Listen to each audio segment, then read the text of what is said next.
बंगाल में हिंसा पर बीजेपी और टीएमसी के बीच सियासी संग्राम तेज होता जा रहा है। बीजेपी ने बड़ा आरोप लगाते हुए कहा है कि 30% मुस्लिम वोट बैंक को खुश करने के लिए ममता बनर्जी की सरकार ने साजिश रची, जबकि टीएमसी का आरोप है कि वोटों के ध्रुवीकरण के लिए बीजेपी हिंसा का सहारा ले रही है। बीजेपी आरोप लगा रही है कि भ्रष्टाचार के आरोपों से ध्यान हटाने के लिए टीएमसी दंगों का सहारा ले रही है, जबकि बीजेपी यह भी कह रही है कि तुष्टीकरण की राजनीति के लिए टीएमसी ने प्रदेश में गुंडों को खुलेआम छूट दे दी है। बंगाल में हिंसा का कसूरवार कौन है? किसने रामनवमी के जुलूस को टारगेट किया? किसके हाथों में पत्थर थे और कौन तलवार लेकर गलियों में उपद्रव कर रहा था? इन तमाम सवालों के जवाब इस रिपोर्ट में देखिए।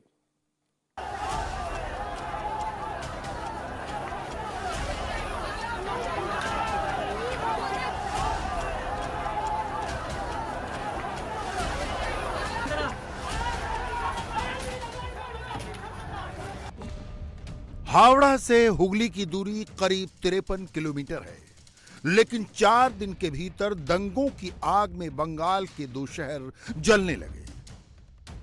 हिंसा की शुरुआत 30 मार्च को हावड़ा से हुई और प्रशासन जब तक गुनहगारों को पकड़ता, 2 अप्रैल को दंगों की आग हुगली तक जा पहुंची। हुगली में रविवार को रामनवमी का जुलूस निकाला जा रहा था। जुलूस का रूट पहले से तय था, लेकिन जैसे ही जुलूस रिसड़ा इलाके की बांका रोड पर पहुंचा, तलवार, लाठी और डंडों से लैस भीड़ ने जुलूस पर हमला कर दिया।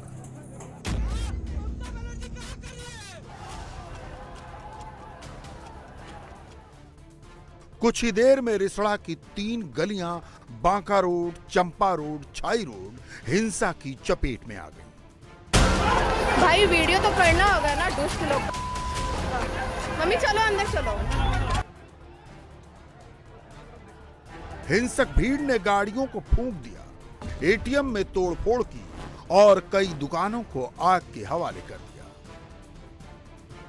रिश्ता के चंपा रोड पर हूं और चंपा रोड से लेके छाई रोड तक जो करीब ये 1-1.5 किलोमीटर का पूरा स्ट्रेच है, कल यहीं पर ही सबसे ज्यादा हिंसा देखने को मिली थी और इसी जगह से जब शोभा यात्रा गुजर रही थी तब उस वक्त झड़प हुई थी। इस वक्त हम जहां पर हैं, आप देखिए कि अब जीवन बहुत ही सामान्य हो रहा है। यहाँ पर जो म्यूनिसिपैलिटी है उसकी तरफ से सफाई हो रही है और आप देख सकते हैं कि आसपास जो दुकानें भी लगभग खुल रही हैं, लेकिन यहाँ पर उस वक्त जो तांडव मचा था उसके कुछ निशान अब भी मौजूद है। तो सबसे पहले देखते हैं कि जो भैया है लगातार यहाँ पर सफाई कर रहे हैं। भैया आपका नाम क्या है? मेरा नाम एमडी जसीम है। अच्छा, ये कितने बजे से आप लोग पूरा सफाई कर रहे हैं इसमें? ये हम लोग सुबह 7 बजे से कर रहे हैं।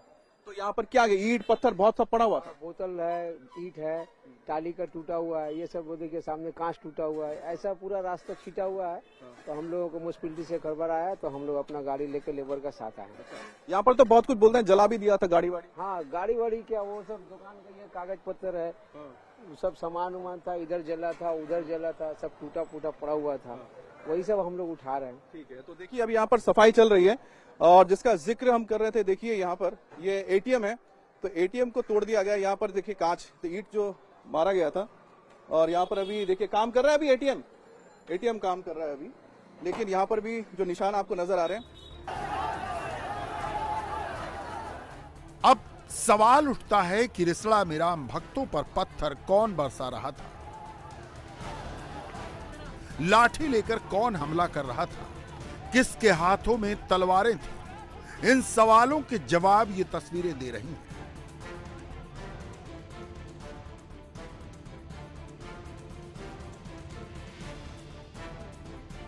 रिसड़ा की बांका रोड पर पुलिस फ्लैग मार्च कर रही है। आरोप है कि यहां मस्जिद के पास जुलूस के दौरान भारी भीड़ इकट्ठा थी और कुछ लोग उसे जुलूस पर हमले के लिए उकसा रहे थे। तो एसपी शुभंकर विश्वास इस वक्त आप देख सकते हैं अपनी टीम के साथ एक बार फिर से इस गली में पहुंचे हैं और ठीक मस्जिद के सामने आप देख पा रहे हैं कि जो भीड़ यहाँ पर जमा हुई है उनको हटाने के लिए यहाँ पर कोशिश की जा रही है। तो कहीं ना कहीं माहौल खराब होने की जो बात हो रही थी वो ना हो, इसी वजह से यहाँ पर जो एक आप देख सकते हैं कि ये एक बस्ती का इलाका है। क्या हुआ भाई? भैया एक आला मासा का लड़का है, वो आया बाइक करके बहुत स्पीड में, उसका बाद बोल रहा है कि तुम लोग को तो उधर मार खाया तो इधर भी मार खाओ। उसका बाद आगे एक बच्चा का एक्सीडेंट कर दिया भीतर में। झमेला इधर नहीं हुआ है, भीतर में झमेला हुआ, हम लोग समझाने गया, फिर हम लोग को भी पुलिस लाठीचार्ज कर रहा है। घर में दुकान है, देख रहे हैं कैसे दुकान है घर में। रहा बात उसको तो पकड़ नहीं रहा आलम मास्टर के बेटा को। 2 बार किया इस लगा, 2 बार 3 बार किया, उसका कोई धर नहीं रहा। मस्जिद के लिए हम लोग का मस्जिद यहाँ 20 साल से है, यहाँ कोई दिक्कत नहीं। यहाँ पर हम लोग कोई ऑब्जेक्शन नहीं है, नहीं यहाँ पर कभी हिंदू मुस्लिम नहीं हुआ। जो आलम मास्टर का बेटा है ना वही दहशत फैला रहा है। अगर पकड़ लिया जाए पुलिस, सब कुछ ठीक हो जाएगा। आज छाई रोड में हुआ, बागखाल में कभी नहीं आज तक हुआ, और वही लड़का सब कुछ कचरा करवा रहा है। तो यहाँ पर अभी जो माहौल आप देख रहे हैं थोड़ा सा टेंस इसलिए हो गया, बताया जा रहा है कि कोई यहाँ पर एक व्यक्ति है जिसकी वजह से ये यहाँ पर माहौल बिगड़ा है। अब देखिए पुलिस यहाँ पर जो महिला यहाँ पर पुलिस है वो भी यहाँ पर आई है, तो जाके लोगों को समझाया जाए कि माहौल शांत किया जा सके। आप देख पाएंगे कि देखिए ये पूरा खाल के पास का इलाका है और यहाँ पर जो बस्ती है, यहाँ पर इस वक्त पुलिस चीजों को कंट्रोल करने की कोशिश कर रही है। शोभा यात्रा जब मस्जिद के आगे छाई रोड पर पहुंची तो भीड़ ने रास्ते को ब्लॉक कर पथराव शुरू कर दिया। हमलावरों के हाथों में बोतलें, रॉड से लेकर लाठी डंडे तक थे। ना प्रशासन के सामने जो है तलवार लेकर आदमी दौड़ रहा, प्रशासन को बोला जा रहा, प्रशासन कुछ नहीं किया, प्रशासन कुछ नहीं किया। उसके बाद में जब हम लोग के ऊपर दौड़ाए तो हम लोग गली में ढुके, ईटा पत्थर सब चलाया, सब ईटा रखा हुआ, सबको देखा। एमपी भी आया, फिर उसके बाद एमएलए आया, चेयरमैन आया, दिलीप घोष आया, सबको हमने देखा। बोला ठीक है हम लोग देख रहे हैं। तो बताइए प्रशासन खुद हम लोग का रक्षक नहीं कर सक रहा है और अपना नहीं करने सक रहा है, तो और बहन बेटी को किस तरह से रक्षक करेगा? तो प्रशासन का पूरा गलती है। यहाँ पे प्रशासन हर चीज किया। प्रशासन के रहते हुए बताइए तलवार लेके दौड़ रहा है, अब बोल रहा है जय श्री राम, मियाँ लोग को बाड़ी जलाओ, ये करो। बताइए कोई बात है? अब पुलिस प्रशासन के सामने इस तरह का नारा लगाया गया। हम पूरा जला दिया, 5-6 तो भेम जला गया, सब प्रशासन लेके गया है। अब देखिए क्या हो रहा। रिसड़ा में बीजेपी विधायक विमान घोष को भी निशाना बनाकर उन पर जानलेवा हमला किया गया। उन्हें इलाज के लिए अस्पताल में भर्ती कराया गया है। हुगली हिंसा में 30 से ज्यादा लोग घायल हुए हैं, जिनमें ज्यादातर बीजेपी सपोर्टर हैं। बंगाल पुलिस भी सवालों के घेरे में है, जिसकी मौजूदगी में हिंसा हुई और पुलिस हाथ पर हाथ धरे बैठी रही। उपद्रवियों ने कई पुलिस वैन और फायर ब्रिगेड के वाहनों को भी तोड़ दिया। पुलिस की गाड़ी है, ऊपर से पुलिस गाड़ी पूरी तरह से तोड़ी जा चुकी है, इस पे ईट चले हैं। इसी वजह से आप देखिए पूरा के जो विंडशील्ड है पूरा टूटा हुआ है, साइड विंडोज पूरी तरह से टूट गए हैं। आप अंदर भी अगर देखेंगे तो यहाँ पर आपको देखिए कांच सारे टूटे हुए हैं। यहाँ से हर जगह पे यहाँ पर हमला किया गया है। पीछे से भी यहाँ पर शायद रॉड वगैरह मारे गए, जिसकी वजह से इसी तरह से ये पुलिस की पूरी गाड़ी डैमेज हुई है। तो उपद्रवियों को रोकने में पुलिस की लापरवाही से नाराज बीजेपी कार्यकर्ता रिसड़ा इलाके में धरने पर बैठ गए और हमलावरों पर एक्शन की मांग करने लगे।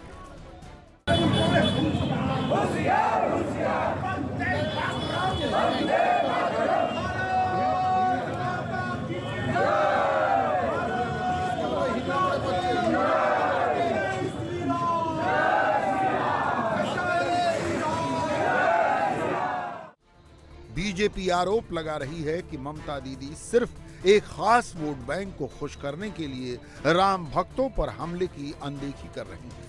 कुछ दिन पहले सागर दिघी इलेक्शन हुआ था, उसमें तृणमूल का बहुत बुरी तरीके से हार हुआ है और मुस्लिम वोट डिवाइड हो गया।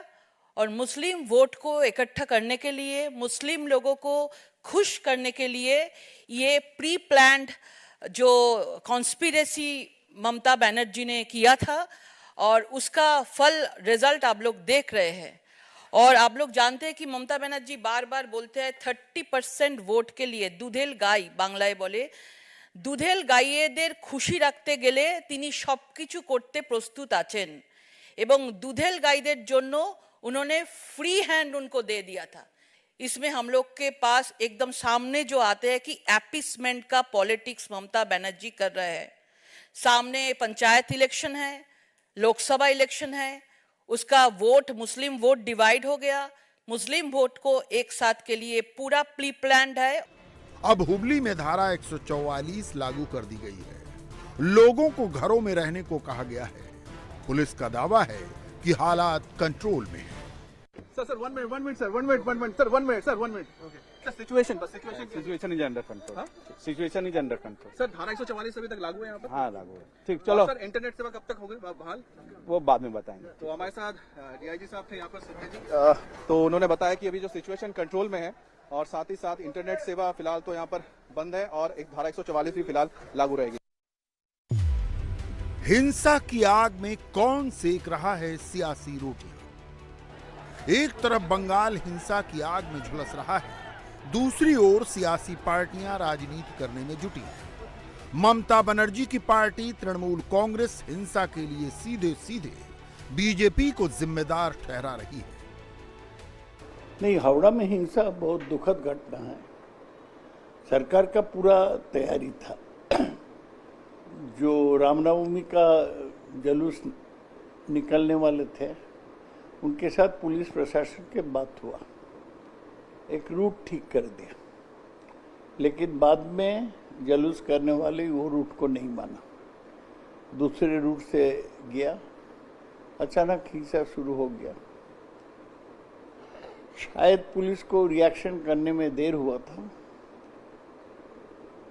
लेकिन बहुत ज्यादा हिंसा फैल गया। यही एक बात है कि किसी को जान नहीं गया, लेकिन बहुत प्रॉपर्टी का नुकसान हुआ, होना नहीं चाहिए था। और हम लोग ये साफ बोलते हैं कि इसका पीछे बीजेपी का हाथ था। अच्छा, आपको क्यों लगता है इसके पीछे बीजेपी?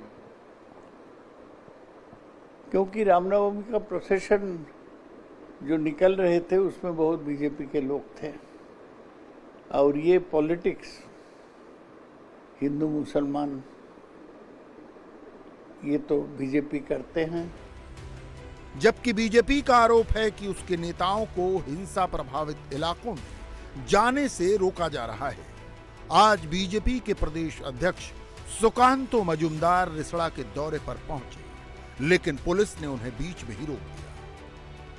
जिस जगह पे हम मौजूद है यहाँ से महज कुछ किलोमीटर की दूरी पर रिसड़ा है, जहां पर कल वायलेंस हुआ था, हिंसा हुई थी, राइट हुआ था। इस वक्त सुकांत मजूमदार जो बीजेपी के स्टेट प्रेसिडेंट है, उनका काफिला यहाँ पर पहुंचा है। वो आगे जाना चाहते हैं, लेकिन पुलिस ने यहाँ पर बैरिकेडिंग कर रखी है। अब देखना है कि फिर कैसे हालात बनते हैं। आपको बता दें, कल आपने देखा था किस तरह से हावड़ा में भी जब सुकांत मजूमदार ने कोशिश की थी, जो दंगा प्रभावित इलाका था वहां पर जाने की कोशिश हुई थी। और यहाँ पर एक बार फिर से यहाँ पे सेंट्रल क्यों रोक रहे हैं आप लोग? हम लोग को जाने से रोक ले। हम लोग कार्यकर्ता घायल हुए हैं, जो भी आम पब्लिक घायल हुए उनके घर जा रहे हैं, उनसे मिलने जा रहे हैं। बहुत लोग को अरेस्ट किया गया है। तभी आप देख रहे हैं पुलिस के साथ यहाँ पर धक्का मुक्की हो रही है पुलिस के साथ। और हम देख रहे हैं कि एक बार फिर से जो कार्यकर्ता है, बीजेपी कार्यकर्ता और पुलिस के बीच अभी धक्का मुक्की हो रही है। और आप देख सकते हैं कि जो बीजेपी के कार्यकर्ता है उनका कहना है, तो सुकांत पकड़ते हैं, सुकांत मजूमदार यहाँ पर इस वक्त मौजूद है। तो अभी तक गाड़ी में वापस, तो ये गाड़ी है सुकांत मजूमदार की और वो अंदर जाना चाह रहे हैं, लेकिन आप देख सकते हैं कि उनके काफिले को रोक दिया गया है। बीजेपी इस मामले में लगातार टीएमसी पर हमलावर है। सुकांत मजूमदार है जो बीजेपी के प्रदेश अध्यक्ष हैं। दादा एक बात बताइए कि कल भी आप हावड़ा गए थे, रोक दिया था, फिर यहाँ पर रोका जा रहा है। आप लोग, उनका कहना है कि आप लोग इंस्टिगेट करने आ रहे हैं। देखिए, हम लोग इंस्टिगेट करने जा रहे हैं और तृणमूल कांग्रेस के नेता वहाँ पे जाके क्या प्रवचन कर रहे हैं, लोगों को हिंदियों को डराने के लिए जा रहे हैं तृणमूल कांग्रेस के नेता। हमारे काउंसिलर शशि दीदी के इधर काउंसिलर है रिश्ता में, उनके घर के बाहर आजू बाजू मुस्लिम लोग लाठी लेके घूम रहे हैं, गश्त लगा रहे हैं। पुलिस नहीं है, ये स्थिति है और ये स्थिति बाहर ना आए इसके लिए पुलिस की बंदोबस्त है। कल अगर ये पुलिस इतना मुस्तैद होता तो ये हालत नहीं होती। आप लोग लगातार शोभा यात्रा निकालते रहेंगे क्या आगे भी? देखिए, शोभा यात्रा हम लोग नहीं निकालते भाई, ये शोभा यात्रा सामाजिक संगठन निकालते हैं और उसमें हम सिर्फ शामिल होते हैं। टीएमसी वाले बोल रहे हैं कि आप लोग निकाल रहे हैं। देखिए, टीएमसी हिंदू के हर चीज में बीजेपी को ढूंढती है, क्योंकि वो लोग जानते हैं कि हिंदू ज्यादातर बीजेपी को वोट करते हैं, उन लोगों को वोट नहीं करते। हुगली हिंसा में घायल बीजेपी विधायक विमान घोष ने 2 चिट्ठियां लिखी हैं। उन्होंने एक चिट्ठी राज्यपाल और एक केंद्रीय गृह मंत्री अमित शाह को लिखी है। विमान घोष ने आरोप लगाया है कि हुगली में हिंसा सुनियोजित थी, शोभा यात्रा पर पथराव प्री प्लान था, जुलूस पर तलवारों और बमों से हमला किया गया, पुलिस की मौजूदगी में राम भक्तों को पीटा गया, हिंसा प्रभावित इलाकों में केंद्रीय बलों की तैनाती की जाए। इतना पत्थर कहां से आया? अचानक तो नहीं आ सकता। इतना जो शीशे का बोतल कहां से आया? बॉम्ब कहां से आया? हमारे सामने जो गाड़ी में बॉम्ब फटे हैं, हम लोग पहले घर में बैठ बैठ के सुन रहा था जो दांगा होता है, दांगा होता है। आज में खुद सामने से दिखा है ये रूप क्या होता है। अच्छा, आपको लगता है कि ये षड्यंत्र किया गया? ठीक है, प्लानिंग करी गया, कल्पित है, प्री प्लानिंग गेम है इधर। दरअसल पूरा खेल वोट बैंक की राजनीति का है।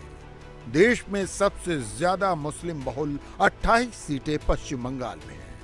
2019 में तृणमूल कांग्रेस ने मुस्लिम बहुल 17 सीटों पर जीत हासिल की थी, जबकि 2019 में बीजेपी ने कमाल का प्रदर्शन करते हुए बंगाल की मुस्लिम बहुल सीटों में 9 पर जीत हासिल की थी।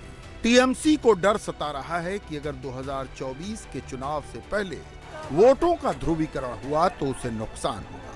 अगर टीएमसी कमजोर हुई तो उसका मुस्लिम वोट बैंक भी वाम दलों और कांग्रेस की ओर खिसक सकता है। হুগলি জেলায় যে ঘটনাটি ঘটেছে ওই একই ব্যাপার। বিজেপি এক পরিকল্পিতভাবে প্ররোচনা দিচ্ছে, উত্তেজনা ছড়াচ্ছে, হাঙ্গামা তৈরি করছে একটা নেতিবাচক ধারণা তৈরির জন্য, অস্থিরতা তৈরির জন্য।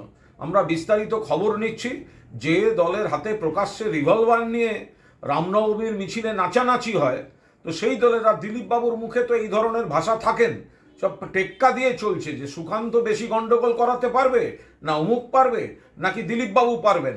সম্পূর্ণভাবে বিজেপির দায় এবং দায়িত্ব এইভাবে রামনবমীর নামে ঘুরে ঘুরে ঘুরে ঘুরে গন্ডগোল তৈরি করছেন দিলীপ বাবুরা। इस बीच राज्यपाल सीवी आनंद बोस ने हावड़ा हिंसा और हुगली दंगों पर रिपोर्ट मांगी है। उन्होंने मुख्यमंत्री ममता बनर्जी से भी बात की है। उन्होंने दीदी को नसीहत देते हुए कहा है कि लोकतंत्र को ज्यादा दिन गुमराह नहीं किया जा सकता। कोई भी हिंसा करने वाले को बचा नहीं सकता, वो भले ही किसी दल विशेष का वोट बैंक क्यों न हो। इंडिया टीवी हर वक्त हर जगह डाउनलोड करने के लिए सर्च करें India TV news Google play store या ऐप स्टोर पर।